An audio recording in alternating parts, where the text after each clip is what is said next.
Olá!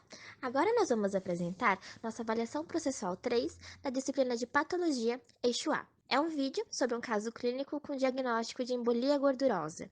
Os integrantes do grupo são Yasmin de Castro, Jemerimilson Manuel, Karen Lume, Letícia Linardi, Luana Ramos e Mariana Magalhães. Aproveitem o vídeo. Primeiramente, vamos começar com a caracterização da paciente. O nome dela é Natália Souza, tem 46 anos, é branca, trabalha como empresária e foi diagnosticada com embolia gordurosa. Sua história prévia é automobilístico, o que a levou a ficar 4 dias internada na UTI com diagnóstico de embolia gordurosa. No histórico também conta que ela está em coma com ventilação mecânica e também foram identificadas fraturas no fêmur e tíbia. Ela possui um edema classificado com 3 de 4 cruzes e uma lesão em estágio 3 com tecido necrosado e esfacelo. Além disso, foi anotado que Natália apresenta hemorragia no cérebro e no pulmão, as quais afetam as veias femoral e pulmonar. Sobre os sinais vitais, a paciente apresenta temperatura de 38,5 graus, frequência respiratória de 36 incursões por minuto, frequência cardíaca de 100 batimentos por minuto, pressão arterial a 140 por 100 mm de mercúrio e saturação de oxigênio a 85%. Nos resultados de seus exames laboratoriais foram apresentados hematócritos a 34% e ferro sérico a 30 microgramas por decilitro. No próximo tópico, temos os fatores predisponentes da doença. Para essa parte, temos a hipertensão que foi apresentada como 14/10, as fraturas, lipoaspiração e o trauma. Para a etiologia, primeiramente temos as fraturas dos membros superiores e inferiores. Bom, a embolia gordurosa ela pode ser gerada através de procedimentos cirúrgicos de lipoaspiração em pacientes com politraumatismo ou com fraturas de membros inferiores e membros superiores, em especial o fêmur, o úmero e a tíbia. Assim, a doença é originada através do obinhos por partículas de gordura, em especial os mais afetados são o cérebro e o pulmão. Com isso, pode-se dizer que são derivadas de duas possíveis teorias. A primeira que se refere ao aumento da pressão na medula em decorrência de um trauma, o que por sua vez leva à penetração de gotículas de gordura na corrente sanguínea e consequentemente leva ao espalhamento sistêmico, e a segunda hipótese provém da alteração hormonal causada por um trauma. Então isso leva à entrada de lipoproteína nos vasos pulmonares que posteriormente se espalham para outros órgãos. Bom, seguindo em frente, temos o quadro clínico. Então, temos que a paciente se encontra hipertensa, com hipoxemia devido à baixa saturação de oxigênio no sangue, apresentada com 85%, com quadro de febre de 38,5 graus e um nível próximo à normalidade de hematócritos, mais abaixo do normal de ferro sérico. Além disso, ela tem uma hemorragia pulmonar e cerebral. Já a patogênese, podemos dizer que a embolia é um termo utilizado para a obstrução de um vaso da corrente sanguínea. Nesse caso, a paciente foi diagnosticada com embolia gordurosa, a qual consiste na oclusão desses vasos por gotículas de gordura. Novamente, é mais propício devido à fratura de ossos longos, em destaque o fêmur, o úmero e a tíbia. Isso ocorre devido à entrada de êmbolos gordurosos na circulação venosa, que se alojam em capilares pulmonares. Agora sobre as partes específicas que são afetadas. Para começar, temos o pulmão e o cérebro. No pulmão, essa oclusão ela pode ser temporária. No entanto, em crônicos pode obstruir até 80% da rede capilar, e o que isso gera uma elevação da pressão da artéria pulmonar e, por fim, insuficiência aguda do ventrículo direito. Porém, a hidrólise da gordura embolizada nos pulmões libera ácidos graxos, os quais interferem na aderência entre os neutrófilos e o endotélio do capilar pulmonar pelas integrinas. Os neutrófilos fixados ao endotélio liberam enzimas proteolíticas de seus lisossomos que digerem as células endoteliais e alveolares.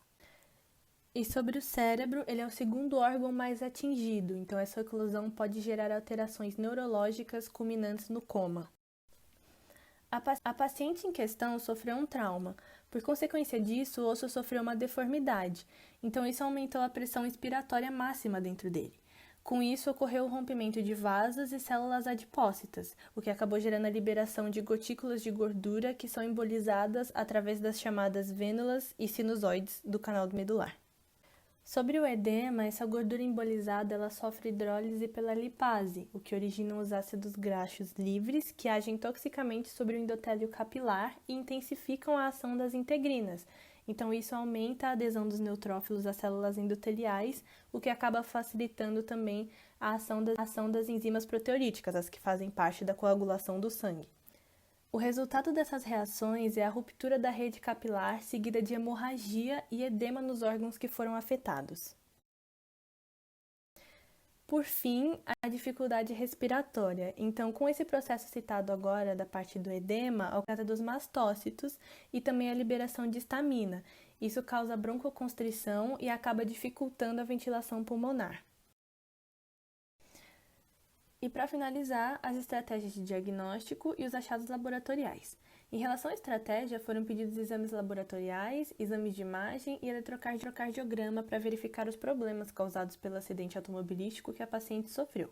Então, primeiro avaliando os resultados dos exames laboratoriais, mas de uma forma geral, pode-se dizer que o número de eritrócitos está um pouco abaixo, já que o normal é de 4 a 5 milhões por milímetro cúbico, a hemoglobina está próxima do valor normal, o ferro sério, que já tínhamos analisado antes, está abaixo do normal e a contagem de linfócitos está um pouco acima do normal. E os exames de imagem solicitados foram raio-x do tórax, do pulmão, da pelve, dos membros inferiores, tomografia do crânio e tomografia do tórax. Assim, chegamos à conclusão que o prognóstico é hipertensão e trombose. Bem, é isso. O grupo agradece por ter assistido. Espero que tenha gostado. Qualquer dúvida, pode falar com a gente. Curte e compartilha com os amigos. Tchau, tchau! Olá! Agora nós vamos apresentar nossa avaliação processual 3 da disciplina de Patologia, eixo A. É um vídeo sobre um caso clínico com diagnóstico de embolia gordurosa. Os integrantes do grupo são Yasmin de Castro, Jemerimilson Manuel, Karen Lume, Letícia Linardi, Luana Ramos e Mariana Magalhães. Aproveitem o vídeo. Primeiramente, vamos começar com a caracterização da paciente. O nome dela é Natália Souza, tem 46 anos, é branca, trabalha como empresária e foi diagnosticada com embolia gordurosa. Sua história prévia consiste em um acidente automobilístico, o que a levou a ficar 4 dias internada na UTI com diagnóstico de embolia gordurosa. No histórico também conta que ela está em coma com ventilação mecânica e também foram identificadas fraturas no fêmur e tíbia. Ela possui um edema classificado com 3 de 4 cruzes e uma lesão em estágio 3 com tecido necrosado e esfacelo. Além disso, foi anotado que Natália apresenta hemorragia no cérebro e no pulmão, as quais afetam as veias femoral e pulmonar. Sobre os sinais vitais, a paciente apresenta temperatura de 38,5 graus, frequência respiratória de 36 incursões por minuto, frequência cardíaca de 100 batimentos por minuto, pressão arterial a 140 por 100 milímetros de mercúrio e saturação de oxigênio a 85%.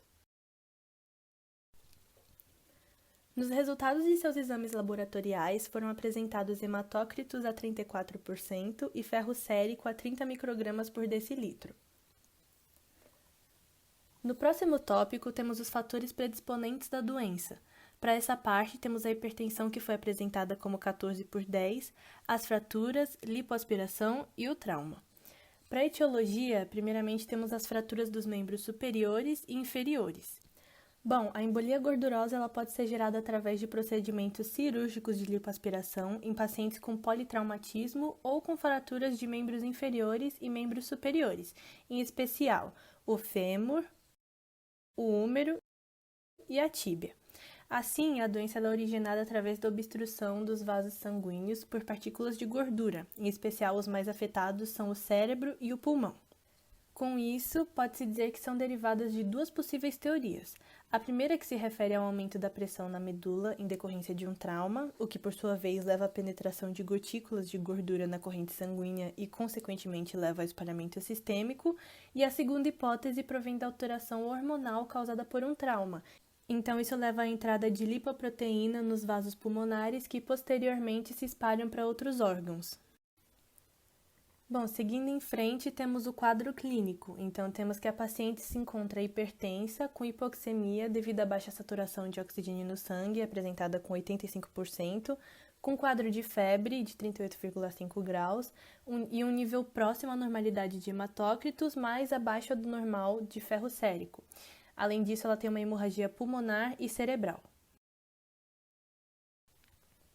Já sobre a patogênese, podemos dizer que a embolia é um termo utilizado para a obstrução de um vaso da corrente sanguínea. Nesse caso, a paciente foi diagnosticada com embolia gordurosa, a qual consiste na oclusão desses vasos por gotículas de gordura.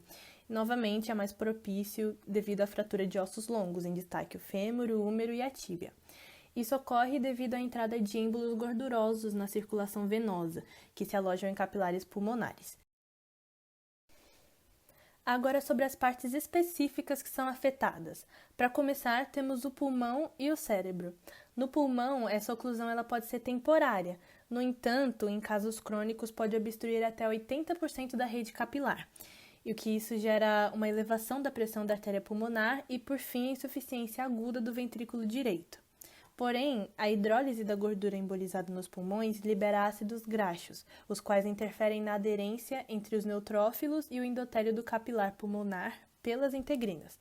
Os neutrófilos fixados ao endotélio liberam enzimas proteolíticas de seus lisossomos que digerem as células endoteliais e alveolares.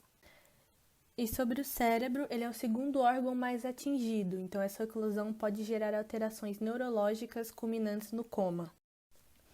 A paciente em questão sofreu um trauma. Por consequência disso, o osso sofreu uma deformidade, então isso aumentou a pressão inspiratória máxima dentro dele. Com isso, ocorreu o rompimento de vasos e células adipócitas, o que acabou gerando a liberação de gotículas de gordura que são embolizadas através das chamadas vênulas e sinusoides do canal medular.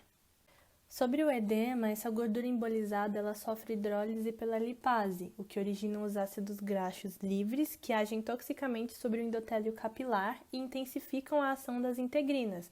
Então, isso aumenta a adesão dos neutrófilos às células endoteliais, o que acaba facilitando também a ação das enzimas proteolíticas, as que fazem parte da coagulação do sangue. O resultado dessas reações é a ruptura da rede capilar, seguida de hemorragia e edema nos órgãos que foram afetados. Por fim, a dificuldade respiratória. Então, com esse processo citado agora da parte do edema, ocorre a chegada dos mastócitos e também a liberação de histamina. Isso causa broncoconstrição e acaba dificultando a ventilação pulmonar. E para finalizar, as estratégias de diagnóstico e os achados laboratoriais. Em relação à estratégia, foram pedidos exames laboratoriais, exames de imagem e eletrocardiograma para verificar os problemas causados pelo acidente automobilístico que a paciente sofreu. Então, primeiro avaliando os resultados dos exames laboratoriais, mas de uma forma geral, pode-se dizer que o número de eritrócitos está um pouco abaixo, já que o normal é de 4 a 5 milhões por milímetro cúbico, a hemoglobina está próxima do valor normal, o ferro sérico, como também já tínhamos analisado antes, está abaixo do normal e a contagem de linfócitos está um pouco acima do normal. E os exames de imagem solicitados foram raio-x do tórax, do pulmão, da pelve, dos membros inferiores, tomografia do crânio e tomografia do tórax. Assim, chegamos à conclusão que o prognóstico é hipertensão e trombose. Bem, é isso. O grupo agradece por ter assistido. Espero que tenha gostado. Qualquer dúvida, pode falar com a gente. Curte e compartilha com os amigos. Tchau, tchau!